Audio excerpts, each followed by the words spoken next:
today to talk about a really important topic that's related to all the work we do at Transform Mid-Atlantic, and that's leadership.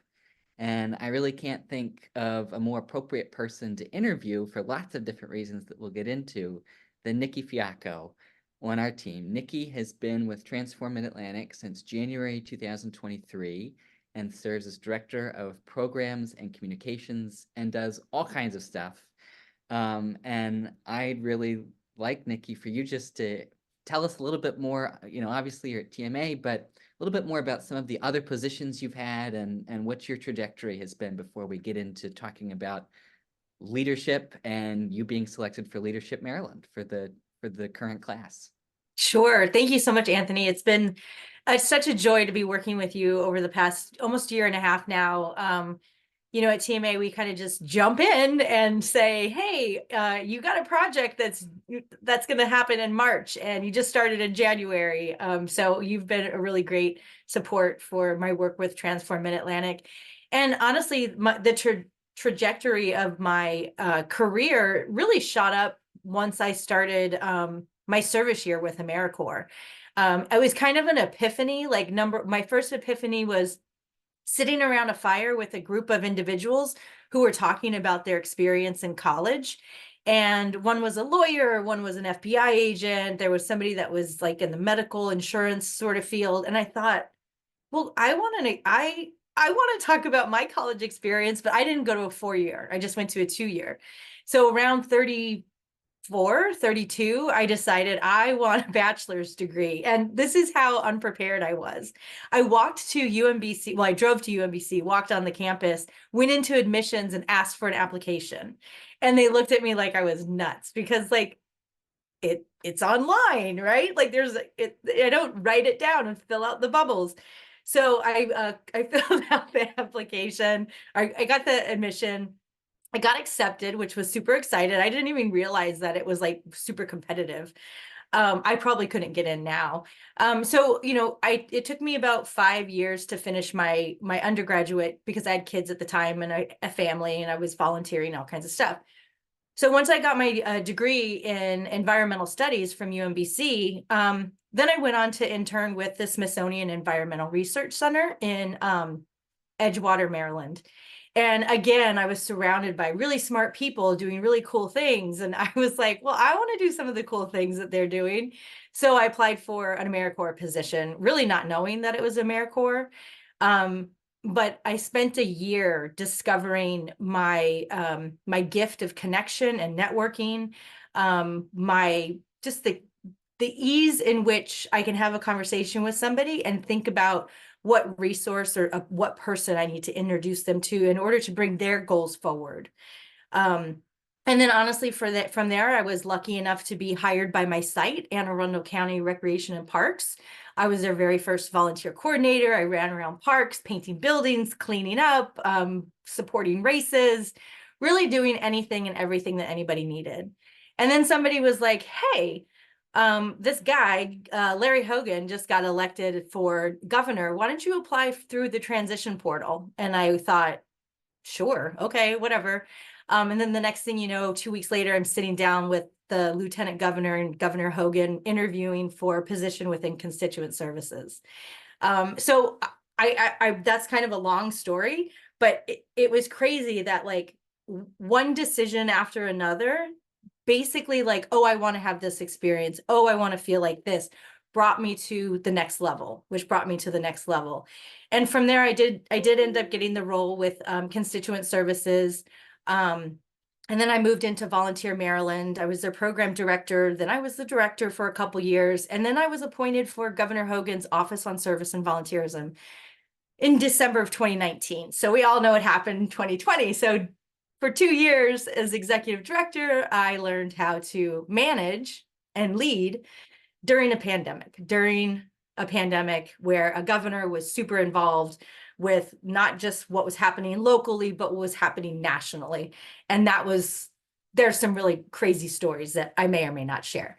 And then again, I wanted to try my hand at another commission. So I went to South Carolina for a year and got a little flavor of the South. If you didn't know, palmetto cheese on hamburgers Outstanding, absolutely outstanding. Like I would drive down to South Carolina just to get one of those hamburgers again. So yeah, so the range is all over the place. And then I landed at Transform Mid-Atlantic, and I'm really excited about my position of communications and programs. It's something different for me, right? Like I'm not the one out in front leading. I'm behind the scenes supporting, and it in leadership as well. And it's been really, really rewarding. That was a long answer. But a great, and I mean the golden nugget there is the palmetto cheese. So that if we learn one Yes. thing, that's no. But Nicki, you're a regionally and nationally known leader, particularly for public service and national service, and you wear lots of hats, and you have for a long time of being both an advocate, leader, a doer, and a connector. And we're really lucky. I feel personally lucky to be able to work with you every day, but TMA and our whole network is lucky to have you. Um, Speaking of kind of trajectory, you have been named as one of the Leadership Maryland current 2024-2025 program. You're a member of the cohort. You were named. It was a very competitive process.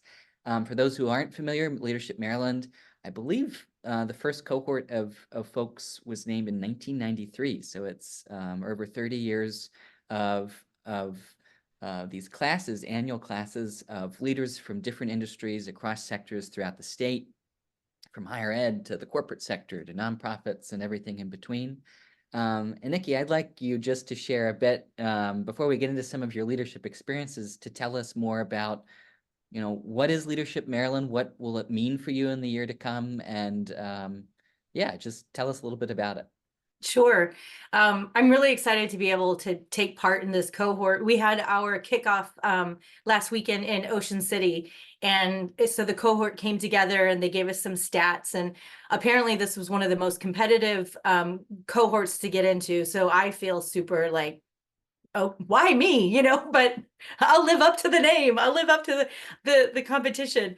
But I did kind of feel that way when I found out that there were 200 applicants for my internship at the Smithsonian. I had no idea. And again, I was like, why me? But I always learn why me at the end of the journey. So that's cool. But so anyways, the cohort came together last week at Ocean City. There's 52 of us from all across the state. And like you said, we're individuals in all different areas of work. So they also mentioned that we have the highest percentage of for-profit organizations in the cohort. Usually there's a lot of nonprofit, government leaders and higher education institutions. So, it's all sorts of people from all across the region. And we really spent the day getting to know each other.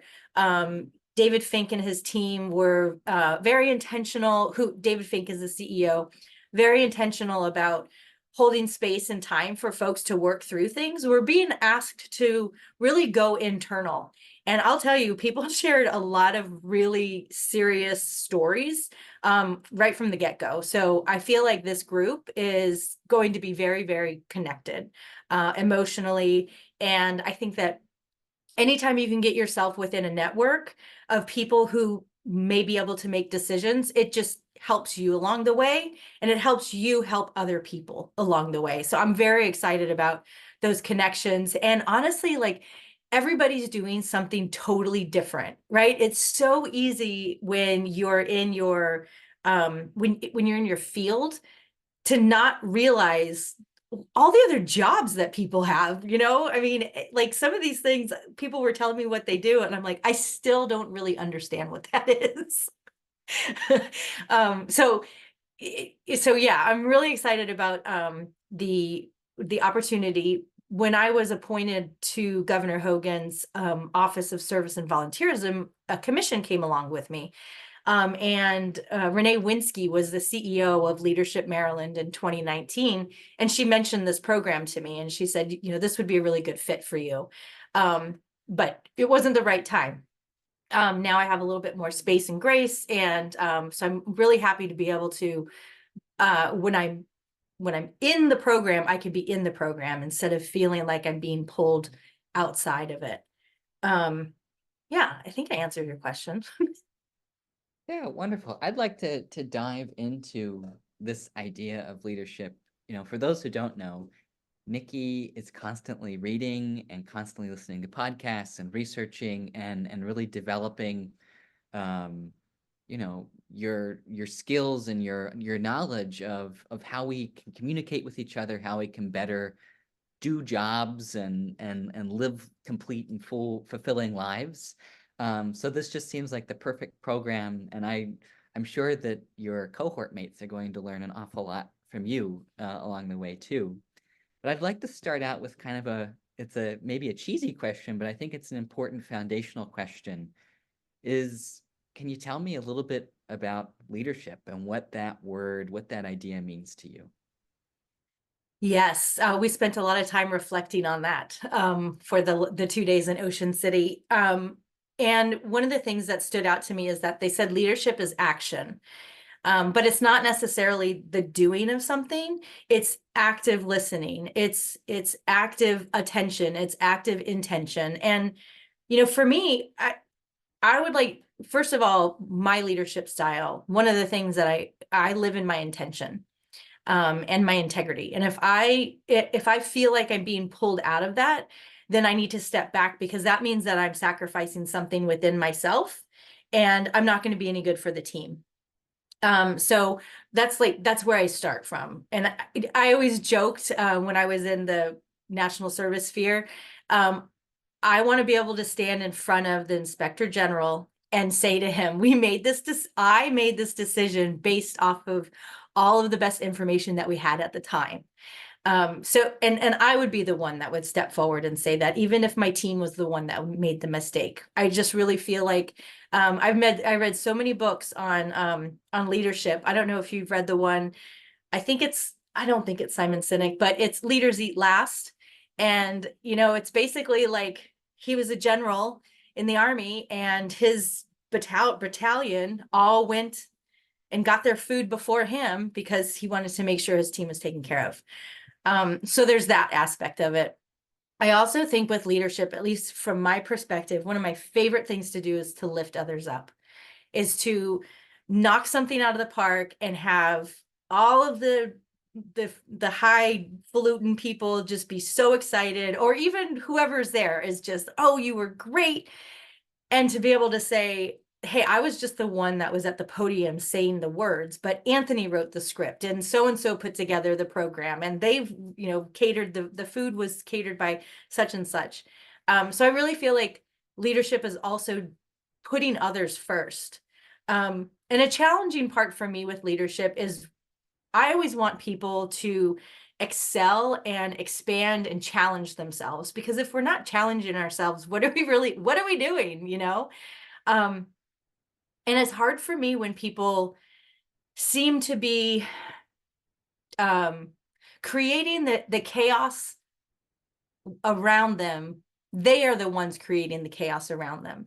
And when I try to help them to kind of take a step back, and they don't want to let go of that, oh, I have so much work to do, I have so many things, so many emails and so many things. I just read a book recently, and this, Anthony, it was The One Thing. And it was like, what is the one thing that I could do that would make everything else basically obsolete? What is the one thing? Um, and I think that, like, helping people take a step back from what would really happen if you didn't answer that email 15 minutes after it? What would happen if you answered that email tomorrow? Like, if you're going to be fired for that, then you're probably in the wrong spot. If somebody's going to be upset because you didn't return an email in an hour, then maybe maybe it's a them thing and not a you thing. So those aren't like super fancy dancy words about like what leadership is, but for me, I think that a leader needs to be in their integrity, lead with compassion, but also passion and excitement. And I am learning about holding space for folks when there is change. I recently spoke with Chrissy Heine, who's an AmeriCorps alum. She was Teach for America. Now she does change management and change leadership. And whenever there is a change, she said, there's a loss. And so you got to hold space for somebody to kind of work through that. Like, even if they're losing something that they don't like, they're like, well, wait, I was part of that process and now I'm not part of that process, even though I didn't like what I was doing. So holding space for people to process change and anything else that happens within the organization. Yeah, as you've been describing kind of your perspective on leadership, it really sounds to me like it's it's not, you don't kind of put on a leadership hat and then, oh, now I'm the leader and I do this and that. It really sounds like you define it as something that's an extension of kind of your own ethical and moral and like lived experiences. Yeah, I mean, that's something that we reflected on in the program. Leaders aren't titles, right? Like, somebody could be given a leadership title, but if they're not showing up for folks, then who are they leading? So I think that anybody, there was an activity where there was a line in the middle of the room and you had to step on one side of the line based on your opinion of the statement that was made, and then you step on the other side. And the question was, were leaders born or made? And I was way on the other side of made, because I truly believe that everybody can show up as a leader. And that does not mean that you have to be an extrovert. It does not mean that you're the one that's leading the meeting or saying most of the words. Like, honestly, leaders are the ones that should not say most of the words.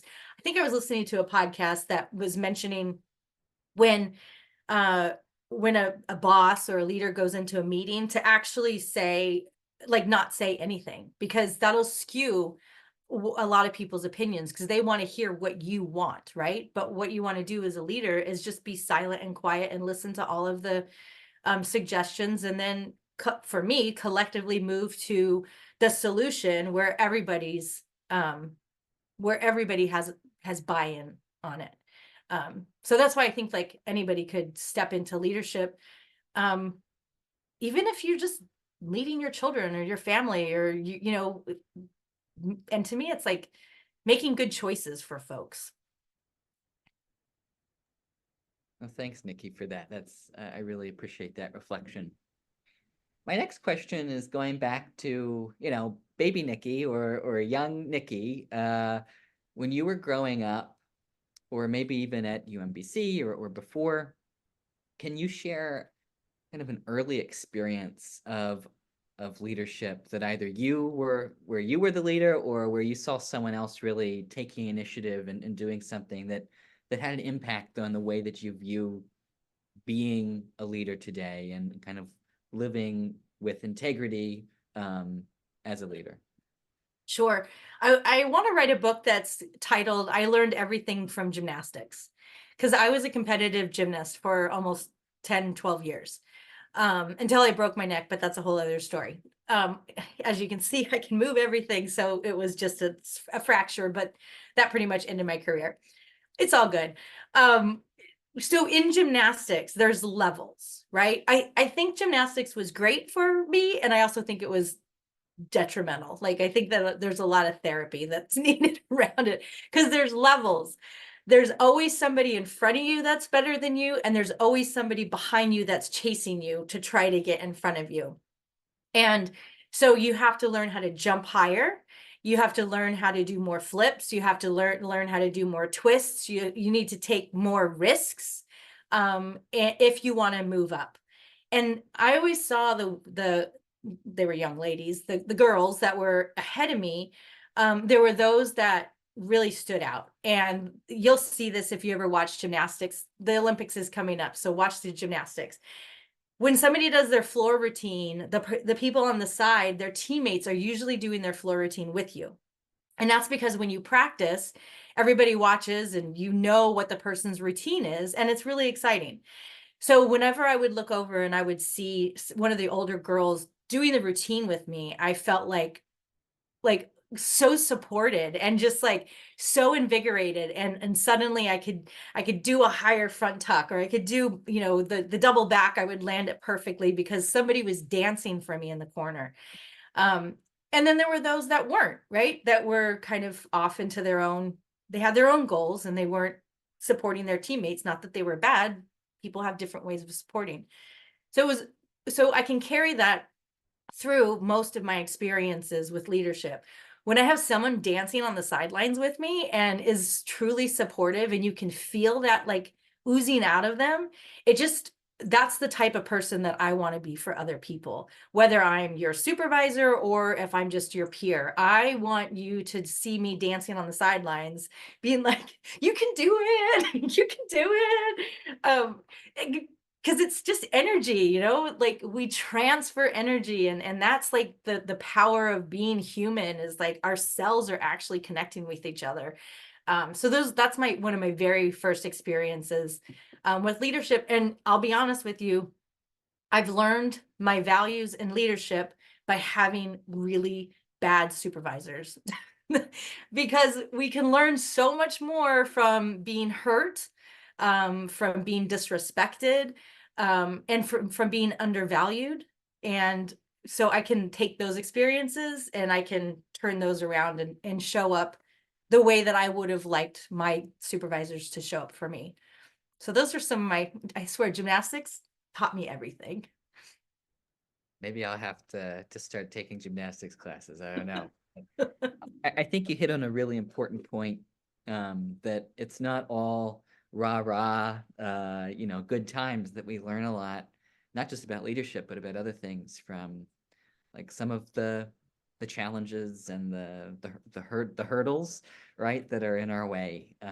So cool. And then, so moving forward then, maybe more recently, can you share, or you don't have to name them if you don't want to, but who's a mentor or a person who's really had a big impact on kind of your own development as a leader, or has kind of pushed you in positive directions, towards where you are today? Yeah. So one of my best friends in the whole wide world, I think I met her when I was 22 years old. And Kara Lauren, she was Kara Chester when I met her. And I met her at a gym in Michigan. And she's a few years older than me. And she had the most extraordinary life. So I was married very young. And so I kind of was like, oh, I'm a supportive spouse, you know, and that's what I do. And she was this independent woman. She was married, but she was independent. She owned her own house. She was going back to get her master's in something with medical, something or other. But she had such a strong personality. She was so smart. She made tons of money. She was such a leader. She was making decisions for people who were who were injured and couldn't go back to work, and she would just lay down the line. She'd say, look, you either need to be looking for work or you need to be in school. Which one are you going to choose? And these people would be like, well, I can't do anything. She's like, you need to either be looking for work or you need to be back to school. What are you going to do? And so she would always push me in thinking outside of my siloed thinking of what a young woman is supposed to do and how we're supposed to show up and how we're supposed to support our family. So she from then, she's always been a person that I can go back to and say, I'm seeing things this way. What are your thoughts? And she also has like counseling and everything. So I get all of my counseling from my friends. I'm like, so I have a thing with my son, and I call another friend and she's like, well, give him enough space. I'm like, thank you. Checks in the mail. So Kara's always been able to help me like think through where I'm blocking myself and how I could maybe like reach for something different or not empower people to make me feel a certain way or think a certain way. So a lot of times the folks that I work with, Carolyn Ryan, who's now Carolyn Mueller, she's the chief of recreation and parks for the city of Gaithersburg. She also was somebody when I was working with Anne Arundel County Recreation and Parks. She and Wendy Scarborough, they were both my cheerleaders, right? Like they were on the sidelines.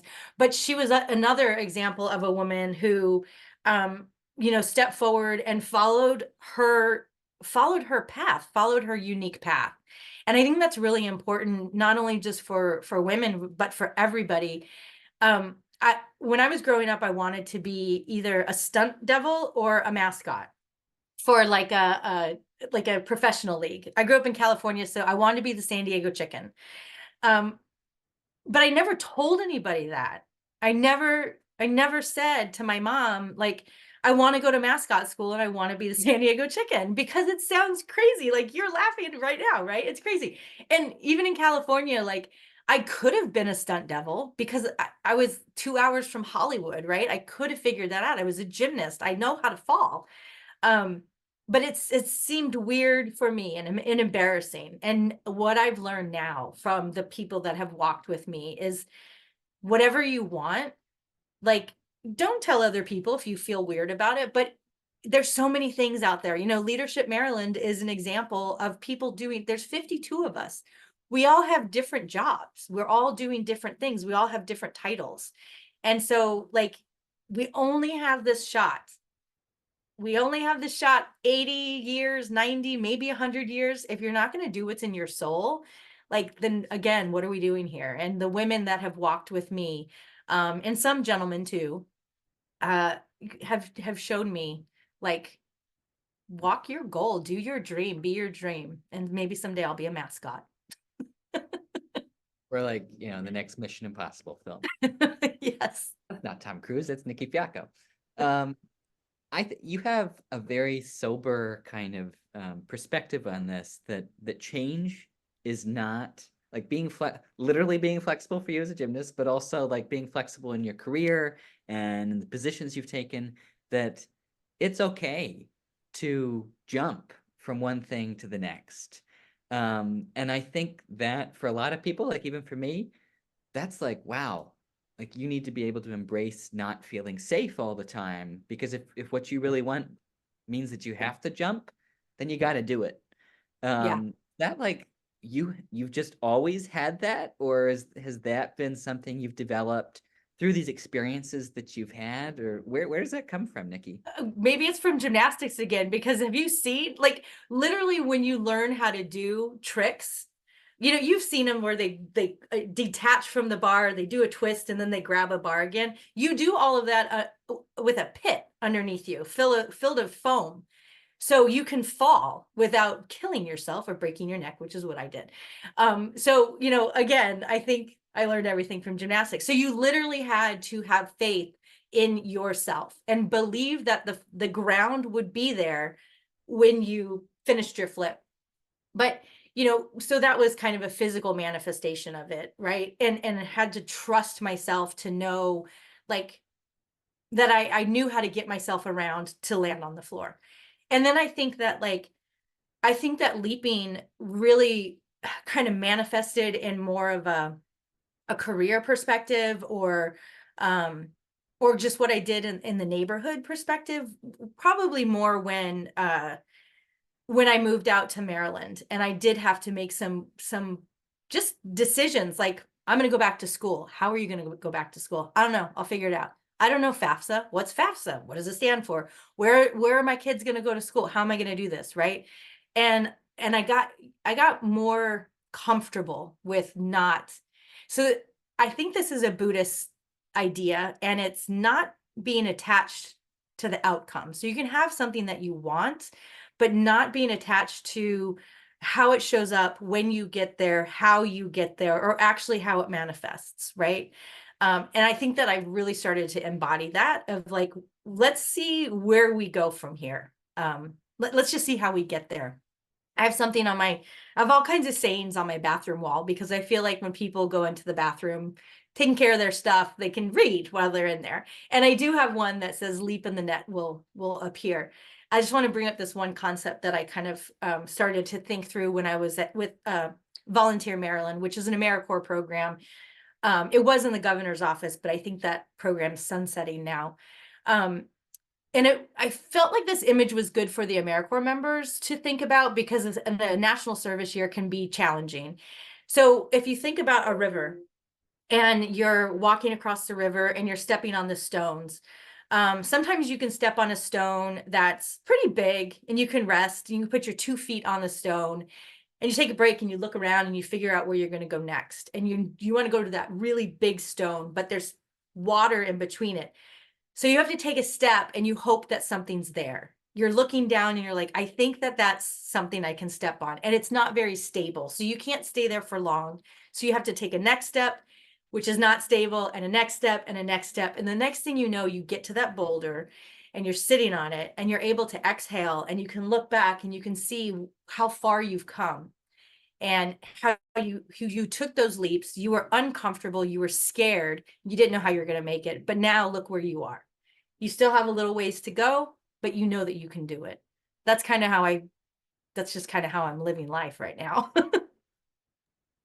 And I mean, once you get across the river, like that's a big win, but what that visual, like there are all kinds of small wins on the way of like Yeah. each stone you get to, that's like you're there. You didn't fall down, you're not all wet, right? Yeah. And then you're on the other side of the river and now there's a bunch of trees and snarls and you're like, great, now how am I going to get through this? One thing after the other. I like if you meet people who are going to go the other way, you can tell them, like, well, just take it one stone at a time, right? Yeah, for sure. And one of the many things I appreciate working with you is that you give good advice, and I've learned an awful lot in the last year and a half almost of whether it's what's the one thing we need to do, or like celebrating small wins and like taking breaths. You just exude that. You're not selfish about the things you've learned. You like to share them and pass them around. Well, thank you. And this is a great public announcement for Nicki's coaching. No, just kidding. um, it doesn't feel right to me to hold on to things that, unsolicited advice about what you should do with your life is not something that I would do, right? But unsolicited advice of how to make our experiences feel better. I just feel like because I do so much, I'm literally listening to stuff all day long and I have these little nuggets and just cactus arms from yoga is something that could change somebody's day who's on a computer all day. And for me not to share that, I just feel like it's not fair.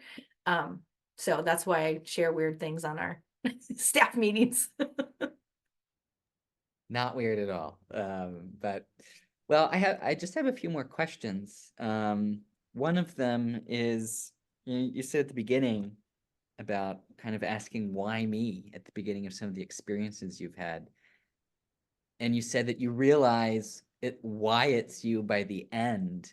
Can you tell us about one of those aha moments that you've had of realizing like, yeah, this is exactly where I should be and what I should be doing right now? I mean, I think that I handled the position with GOSV is the acronyms with the governor's office on service and volunteerism. I think I handled the experience through the pandemic really well. Could somebody else have done it? Absolutely. But I think I think the more why me are epiphanies of I needed to learn these lessons. I needed to learn this skill. I needed to learn um, how strong I can be, how smart I can be, how motivational I can be, how creative. And I think during that experience, particularly, it was so crazy. Everybody has their own experience with the pandemic. And, just like 9/11, everybody can remember like where they were, what happened, how they found out. And during that experience, I was in the room with people that were making really big decisions. I mean, I was on the phone with somebody that needed the state EIN number so that they could purchase PPE from some country. And if they didn't have that number right then and there, we would miss out on 1 billion face masks or something like that. I mean, at 10 o'clock at night, right? Like there were some crazy things that happened during that pandemic, some decisions that we had to make. Governor Hogan would have a State of the Union or a State of the State or a State of something like that. And there was one time that he said all essential workers need to go home, right? And or everybody except for essential workers. And immediately my phone started blowing up because the food banks were like, bro, we don't we need volunteers, and he didn't say anything about volunteers. If we don't have volunteers, we can't get the food out, and people are going to go hungry. And so we were actually, the team was rewriting um uh the governor's statement in the governor's statement in real time, so that we could deliver that, get it approved by his communications team, so that nonprofits knew what they could do, what they could and couldn't do during the pandemic. I don't even know how you put that on your resume, right? Like, I don't even know, like, oh, we just like rewrite the governor's words. Um, so I think, like, on the other end of the pandemic, and honestly, it wasn't until probably a year after, when I could really reflect on the experience that I had. And, I was meeting with the Maryland Emergency Management Agency every morning at 8:30, making decisions about what was happening across the state, fielding constituents' calls. They had my cell phone number. Like, I had to pick up and talk to people that wanted to, like, donate masks that they sewed. And I was like, no, don't do that. Um, so that experience, to me, I feel like I handled it really well. And I feel like what I learned on the other side, the why me part, were all of the gifts that I was given through that experience, and how I can show up way differently now, way differently. The first book that I read after the pandemic was Boundaries, How to Set Boundaries. And Anthony, like, we've worked together for a year and a half, and I've got some pretty good boundaries going with work, because it was really bleeding into a lot of other things. During that time, I started blood pressure medication, I started thyroid medication, and it was because we were working so much and I was pushing myself so much. So I think that experience gave me confidence and all the other things. And it also taught me that boundaries on all different ways or areas of our life are so, so, so important for our human experience and for our physical bodies. Amen to that. Um, so a personal question. I think one of it seems to me that one of your favorite things in the world is being a mom. And you're a rock star mom, and it's something you take very seriously. And I wonder, what have you learned about all of these things that we've been talking about, leadership and all of that, and how we communicate with other people and interact with them in a workplace or outside of workplace? What have you learned from your kids and raising your kids that's informed all of these other things that you do? Yeah. The one thing I will say with children, with your whatever you want to call them, your offspring, um, it's different at every moment. At every moment, you think that you're like, oh, as soon as they're out of diapers, we'll do this. Oh, as soon as they're walking, we'll do this. It's crazy, right? It's always changing. So I think that one of the things that I've learned, one of the things I've learned from them is not to worry so much, that they are smarter and stronger than I give them credit for. I'm always like, I can fix that for you. I know somebody, like, we can make this work. I use my networking for them, right? I'm like, cool, let's make this happen. Um, but some of the things that I'm now, my kids are older, right? They're young adults, they're in their 20s. And some an experience that we had that I think was really important, and that we'll always be bonded from. And with my partner, I have two other kids, so I have four total. Um, when I was serving as an AmeriCorps member and working with recreation and parks in Anne Arundel County, I I wasn't making a lot of money, so having, like, paying for daycare didn't make much sense. So I would bring the kids with me, and they would have walkie-talkies because they didn't have cell phones at the time. And I would tell them, as soon as they would play in the park while I worked for 4 to 6 hours.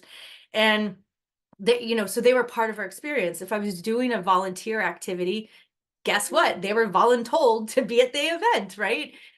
So recently my daughter was filling out an application, or putting together her resume. And she said, Mom, I don't have enough room for all the volunteer experiences that I have. I'm like, pick the last three that you did.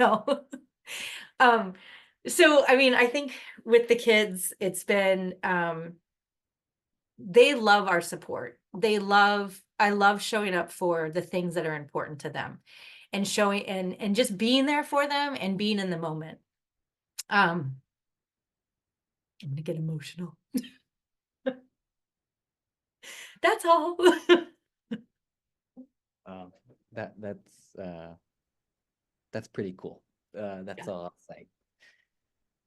Well, you're a champion for national service and AmeriCorps and programs like AmeriCorps. Um, I quickly, I guess, because we're probably running out of time. Why should, and then if so, why should we should everyone have an opportunity to participate in a national service or a community service program? And if so, and why? I'm probably going to give an answer that you're not expecting, but it's kind of everybody has their own journey, right? And I think something that's important about, so I didn't go into national service because I'm altruistic and I wanted to save the world. I mean, I kind of, when I was going through my environmental studies program, I was like, the bay, the trees, the this, the that, which is all important, but I have a different connection now with the outside world. And it's my own experience. It's my own spirituality with, this tree that is dying in my backyard. And I'm like, just drop one branch on my deck, just one big branch on my deck, please. I need to redo my deck. So again, I didn't go into service because of altruism. I wanted to save the world. I went into it because I thought I was getting a job. And then my career has just been along that route. What I really want people to do is find an experience so that they can learn who they are and then be the best person that they can during their time on this planet. And that doesn't mean that you have to have a big impact. It doesn't mean that you have to have a big network. It doesn't mean anything. You could have one conversation with one person and change that person's life. And maybe that was your goal. That was the reason you were on this planet. I don't know if service is the way to truly bridge and connect. There's research that shows when you volunteer, you feel more connected, you feel more belonging. But I also know, especially from being a program director from Volunteer Maryland, some people can have really crappy experiences. And when you're in a service position, like an AmeriCorps position, you have a term of service. And sometimes you have to make a decision whether to stay and stick it out and figure out, whatever skills you need to learn on the other side of maybe that crappy experience, or leave, which, those are really hard decisions. So I would love it if everybody had, I think the value of a service year, I will say this, is that it's only a period of time, right? It can be 300 hours, 1,200 hours, 1,700 hours. I was in yoga class this morning and they were like, hold this plank for 10 breaths. And I'm like, I could do anything for 10 breaths. I knew I could do 10 breaths, right? And it was going to be done. We'd be out of the plank. I'd be done with the planks. So I think a service year gives us a little bit of grace to kind of fail flamboyantly or make mistakes or learn, right? Fail flamboyantly was a yoga term that was used in my yoga training when we were doing inversions and everybody was falling all over the place. And the point was, if you didn't fail flamboyantly, you were going to hurt yourself. And so that's what I think a service year could provide somebody if they're in the right nurturing, caring spot. If they're not, then it can be really challenging. But I do like the idea of like, you can do anything for 10 breaths. You can do anything for 300 hours. You're going to be finished in 1,700 hours. And it gives you some time to find a soft landing at the end of a service term. So I'm not adamant like, oh, we should have everybody do service, because then what is that? It's no longer it's no longer your choice. And sometimes choosing these experiences is what your being needs to figure out what you need from that experience. There you go. That sage wisdom, the choice and failing flamboyantly kind of go with each other. And if you fail flamboyantly and it was your choice, then it's part of the package. Like you've learned, Yeah, there's no resentment. You've learned something about yourself. absolutely. We can learn from any situation. Well, and in the next, year, you're going to be in some very intentional situations with Leadership Maryland. So my last question is, what are you really looking forward to this year? Like, what do you hope that being part of this group of 52 individuals from all walks of life, like, what do you hope that it develops and stirs in you that you haven't gotten yet from your other experiences? Yeah, I'm really excited. What we do is we travel around the region.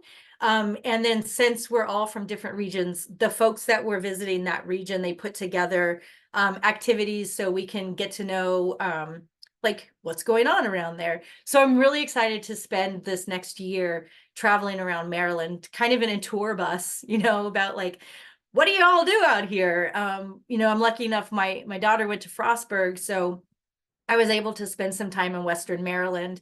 But I would go to the university and I didn't do much around the town. So I'm looking forward to seeing the different areas of the state. And honestly, like just being around people who are smart and excited and they're doing something different. I literally, this, I work from home. It's usually me and my cat. If I have to go out, I'm like, oh man. So I'm looking forward to like on the other side of the pandemic where we are going to be traveling. We're going to be out and I'm going to be around people. Um, I like being around people, but during the pandemic, I found that like it takes a lot of work and a lot of energy, and it's easier to sit home in your jammies and just work on your computer. So I'm really looking forward to getting out and about, wearing real big girl clothes, and seeing the state and connecting with people for sure. Yeah, we can learn a lot from those visits and going to different places that are kind of far and away. So, Yes. Yeah. well, wonderful. Thank you so much, Nikki, for sharing. Is there anything that, any questions I haven't asked or anything that you'd like to add about leadership or anything we've talked about? No, I think the questions were so reflective, and it was so fun to have this conversation with you, Anthony. And it is truly an honor and pleasure to be working with you. And for those of you, I just want you all to know, whenever I send out a communication, I send it over to Anthony first. Well, first I run it through AI, then I run it over to Anthony, and he puts big words and I don't know what they mean. So no, this was great. I really appreciate number one, Transform Mid-Atlantic supporting me through this program, and my peers that I'm working with when I am in Leadership Maryland, picking up any loose ends that I'm not able to do. So thank you, Anthony, for taking the time and interviewing me, and I hope it was meaningful and helpful for the folks that listen. Thanks. Certainly was for me. So again, Nicki Fiocco, Director of Programs and Communications at Transform Mid-Atlantic, and a whole bunch of other things and experiences. Part of the class of 2024 at Leadership Maryland, one of 52 people participating in the program. You can learn more about Leadership Maryland, leadershipmd.org, and Transform Mid-Atlantic at transformmidatlantic.org. So thank you, Nicki. All right, see ya.